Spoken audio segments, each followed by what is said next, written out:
காவல் நிலையத்திற்குள் புகுந்து அவதூறாக பேசிய வழக்கில் விடுதலை சிறுத்தைகள் கட்சி நிர்வாகிகள் கைது செய்யப்பட்டிருக்கிறார்கள். கைது நடந்தது பின்னணி என்ன?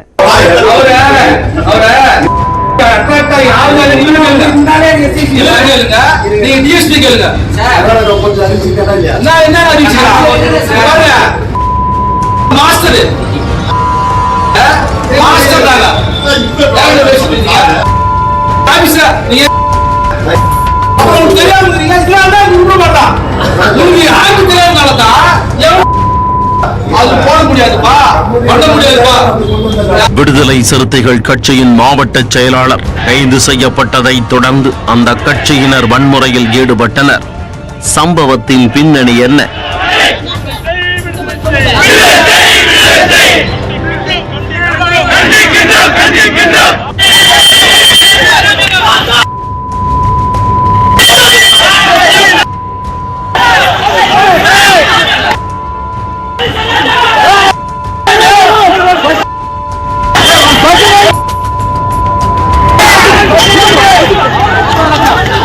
திருவண்ணாமலை மாவட்டம் ஆரணி டவுன் கோட்டை வீதி அருகில் விடுதலை சிறுத்தைகள் கட்சி அலுவலகம் உள்ளது. இதன் அருகிலேயே சின்னக்கண்ணன் என்பவருக்கு சொந்தமான கட்டடமும் உள்ளது.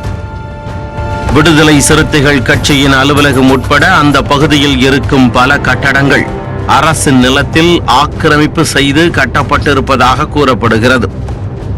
விடுதலை சிறுத்தைகள் கட்சியினர் தனது கட்டடத்தை ஒட்டியுள்ள இடத்தை ஆக்கிரமிப்பு செய்து விட்டதாக சின்னக்கண்ணன் ஆரணி நகர காவல் நிலையத்தில் புகார் அளித்தார்.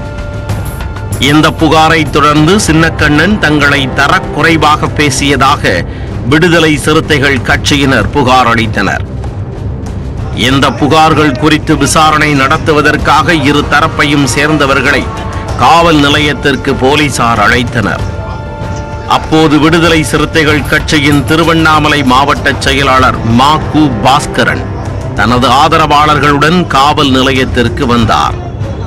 போலீசார் விசாரணை நடத்தி கொண்டிருந்த நிலையில் காவல் ஆய்வாளர் கோகுல்ராஜ், உதவி ஆய்வாளர் கிருஷ்ணமூர்த்தி ஆகியோரை ஒருமையிலும் மிரட்டல் விடுக்கும் வகையிலும் பாஸ்கரன் பேசினார். மேலும் அவதூறான வார்த்தைகளால் பாஸ்கரன் போலீசாரை பார்த்து பேசினார். பாஸ்கரனின் இந்த அவதூறு பேச்சுக்கள் சமூக வலைத்தளங்களில் வேகமாக பரவின.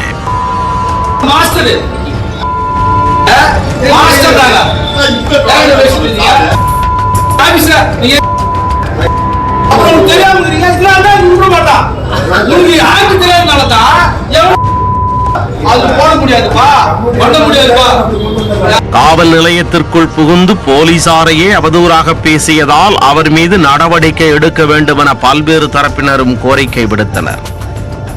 அதைத் தொடர்ந்து விடுதலை சிறுத்தைகள் கட்சியின் மாவட்ட செயலாளர் பாஸ்கரன் மற்றும் ஒன்றிய செயலாளர் ரமேஷ் ஆகிய இருவரையும் ஆரணி நகர போலீசார் ஞாயிற்றுக்கிழமை காலையில் கைது செய்தனர்.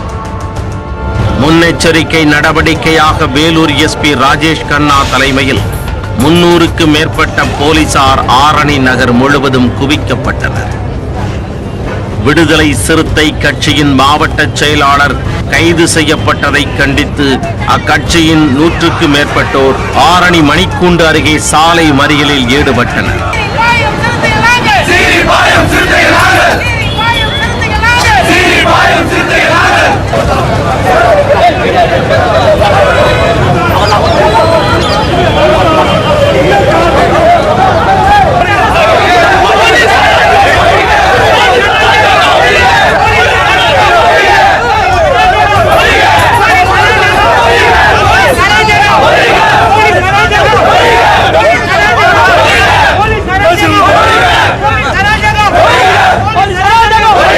பின்னர் அங்கிருந்து ஊர்வலமாக சென்று ஆரணி நகர காவல் நிலையத்தை முற்றுகையிட்டு போராட்டத்தில் ஈடுபட்டனர்.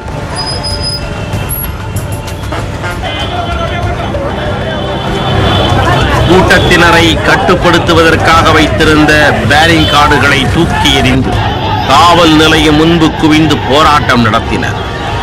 பொய் வழக்கில் கைது செய்யப்பட்டதாக கூறியும் அவரை விடுதலை செய்ய கோரியும் கண்டன கோஷங்கள் எழுப்பினர். நீதிபதியின் வீட்டில் ஆஜர்படுத்துவதற்காக பாஸ்கரன், ரமேஷ் ஆகியோரை போலீசார் வாகனத்தில் அழைத்துச் செல்ல முயன்றபோது வாகனத்தை வழிமறித்துச் செல்ல விடாமல் தடுத்தனர். மேலும் போலீஸ் வாகனத்தின் கதவை திறந்த கட்சிக்காரர்கள் பாஸ்கரனை போலீஸ் வாகனத்தில் இருந்து கீழே இறக்கவும் முயற்சித்தனர். உடனே சம்பவ இடத்திற்கு வந்த போலீசார் கூட்டத்தினரை கட்டுப்படுத்தினர். விடுதலை சிறுத்தைகள் கட்சியின் மாவட்ட செயலாளர் பாஸ்கரன் மற்றும் ஒன்றிய செயலாளர் ரமேஷ் ஆகிய இருவரையும் சிறையில் அடைக்க நீதிபதி உத்தரவிட்டார்.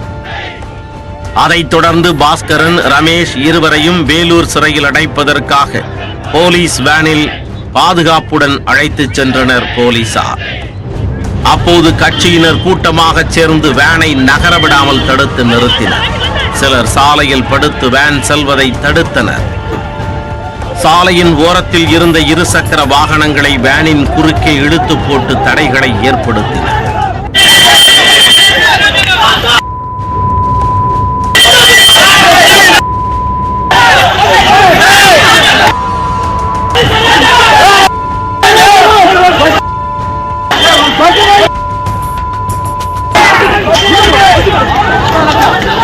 போலீசார் கூட்டத்தையும் கட்டுப்படுத்தி சாலையில் போட்ட பைக்குகளையும் அப்புறப்படுத்தி வேன் செல்ல வழி ஏற்படுத்தினர்.